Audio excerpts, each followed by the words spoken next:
Bwana Yesu asifiwe.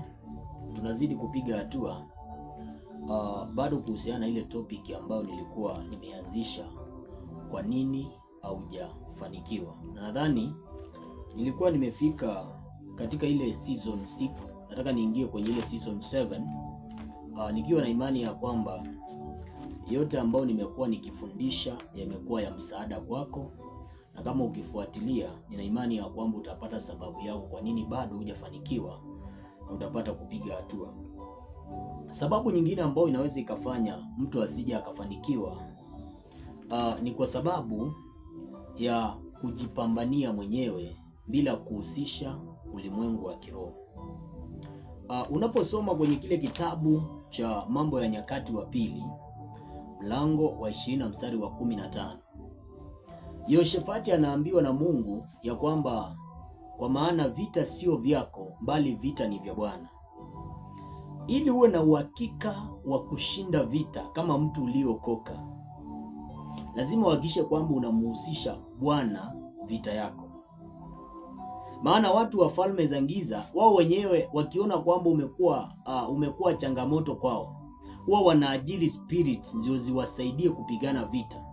Sasa wewe mwenyewe kama utajua kumuhusisha Mungu kwenye vita yako, unaweza ukawa uko na silaha, unaweza ukawa uko na Mungu mwenye nguvu, lakini kama utamuhusisha kwenye vita yako, ukashangaa kwamba mchawi ambaye anatumia damu ya kuku anakushinda vita. Bwana Yesu asifiwe sana. Sasa ili vita ukuwe umemuhusisha Mungu, huwa tunaangalianga vitu viwili. Kitu cha kwanza huwa tunaangalia silaha ambazo umeamua kuzitumia. Zile silaha ambazo wanadamu tunatumianga katika kupigana vita sio zile silaha ambazo Mungu anatumianga. Ni tofauti sana. Maana mwanadamu anatumia urembo wake, anatumia pesa ambazo ako nazo, anatumia vitu zake yani katika kumpigania vita. Anategemea kwamba akitumia pesa atamaliza ile vita. Lakini ukimkabidhi Mungu vita yako, kama vile Yehoshafati anaambiwa vita sio vyako sasa bali vita ni vya Bwana, ujue kwamba Mungu atatumia silaha zake katika kupigania vita. Sasa ukisoma kwenye kile kitabu cha Waefeso mlango wa 6 na mstari wa 13, utaona zile silaha ambazo zinatajwa pale: imani, ngao ya imani, neno la Mungu, vitu kama hizo. Hizo ndio silaha ambazo Mungu anataka baada ya kuwa umemkabidhi vita yako uanze kutumia hizo silaha. Bwana Yesu asifiwe sana. Anataka uame katika kutumia pesa yako, kutumia hekima yako tena, lakini utumie hekima yake katika kupigana vita. Watu wa falme za giza wakiona kwamba umeanza kuwazuia katika mambo yao, kile wanakifanyanga ni kwamba wanaendanga kuajiri spirit, na kwa sababu spirit ndio zikae hapa duniani, huwa zinakaanga katika madhabahu, huwa wanatengenezanga madhabahu. Ni kama vile omena ama samaki akiachwa na maji, inakuanga ni bila shaka hawezi kuyafuata. Yaani samaki wanakufa tu akiachwa na maji, kwa sababu amezoea kukaa katika mazingira ya maji. Bwana Yesu asifiwe sana. Lakini pia ni hivyo hivyo kwa mwanadamu. Mwanadamu hajadisainiwa akiwa katika mwili wa mwanadamu kukaa katika ulimwengu wa kiroho. Lazima akienda katika ulimwengu wa kiroho aache mwili wake, aende na ile spirit yake.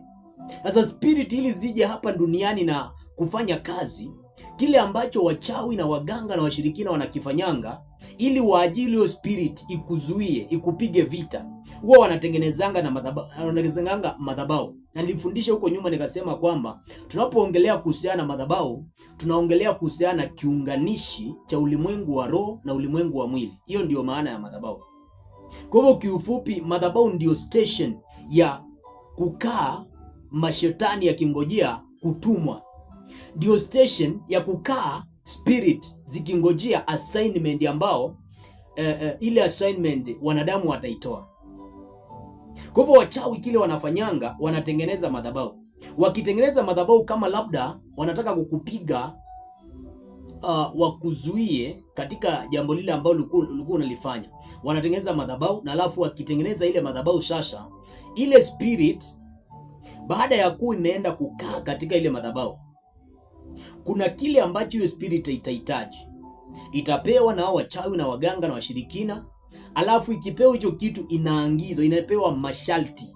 Naweza ikapewa damu ama ikapewa chochote ambacho inahitaji, na alafu ikapewa masharti, ikaambiwa ende upigane na mtu fulani. Sasa watu ambao wameokoka mara nyingi huwa wanashindwa kufanikiwa, kwa sababu watu wa falme za giza wamehusisha roho za mashetani katika kuwapigania, lakini wewe mwenyewe umesimama tu kivyako, unaanza kujipambania wewe mwenyewe.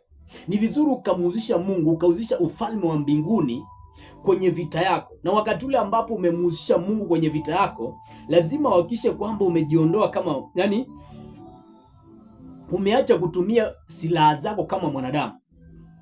Maandiko yasema kwenye kile kitabu cha Wakorinto wa pili mlango wa 10 na mstari wa 4 na wa 5. Maandiko yasema ya kwamba ingawa tunaenenda katika mwili, hatufanyi vita vyetu kwa jinsi ya mwili. Yaani tunatembea kimwili. Kama ni ndoa watu wanaoana kimwili kabisa, ndoa inafungwa. Kama ni kufanya biashara ni kimwili kabisa. Lakini maandiko yasema ya kwamba pamoja na kuwa yote hayo tunafanya kimwili, lakini hatupigani vita vyetu kwa jinsi ya kimwili. Kwa nini hatupigani kwa jinsi ya kimwili? Kwa maana zile silaha ambazo unatumia ni silaha ambazo hazionekani. Maandiko yasema kwamba ingawa tunaenda katika mwili, hatufanyi vita vyetu kwa jinsi ya mwili. Kwa maana silaha za vita vyetu zina uwezo katika Bwana hata kuangusha ngome. Pamoja na kuwa hizi silaha zionekani, lakini ziko na uwezo kiasi kwamba ukizitumia ni bila shaka utapata matokeo. Kwa mfano ukiapply imani, maana imani, ngao ya imani ni mojawapo ya silaha.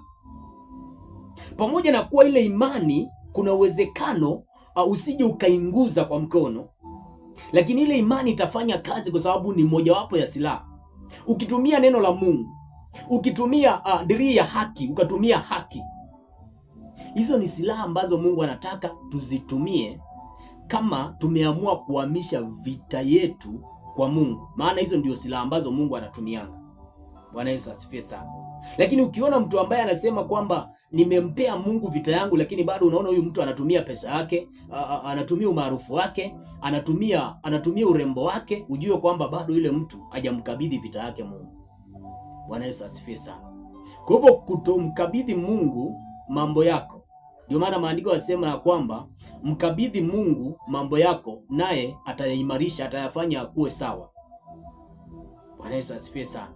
Sasa hiyo ni sababu nyingine kwa nini inawezekana bado usije ukafanikiwa. Sababu nyingine ambayo inafanya mtu asije akafanikiwa ni kwa sababu ya kukosa kumtii Mungu. Maandiko yanasema kwenye kile kitabu cha Yakobo 4 mstari wa 7 ya kwamba mtiini Mungu, mpigeni shetani naye atawakimbia. Kwa hivyo hauwezi ukampiga shetani kama bado haujamtii Mungu. Adamu na Hawa waliacha kumtii Mungu, wakamtii shetani, wakamsikiliza shetani. Na walipomsikiliza shetani wakawa chini ya shetani. Matokeo yake ni kwamba ile mamlaka ambayo Mungu alikuwa amewapea ya kuamuru samaki wa baharini, ndege wa angani na kila kitu kitambacho katika nchi, hiyo mamlaka wakawa wamempea shetani. Sasa hauwezi ukafanikiwa kama kuna chochote unachokifanya ama kuna chochote ambacho unataka ufanikiwe katika area fulani na hauja mtii Mungu katika hiyo eneo. Kwa mfano kama kwenye biashara haujaonyesha utiifu kwa Mungu. Kama hujampea Mungu biashara yako akaimiliki, akawa juu yako, ujue kwamba ni bila shaka siku moja shetani naye ataitawala. Na hapo ndio unaonanga kwamba mtu anafanya biashara lakini haiwezi kumfanikisha.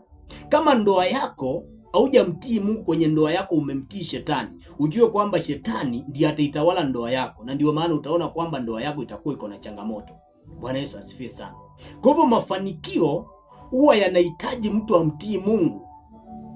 Ilihitajika mtu mwingine amtii Mungu kwa sababu Adamu na Hawa walishindwa kumtii Mungu, ili ile vita ama ile mamlaka ambayo Adamu na Hawa walikuwa wamepeana kwa shetani, kwa kumtii shetani, ili irudishwe. Naye ni Yesu. Yesu ikabidi sasa akuja apigane vita ya utiifu ili arudishe ile mamlaka. I think unaona kwamba kutokumtii Mungu wa kunamnyang'anya mtu mamlaka.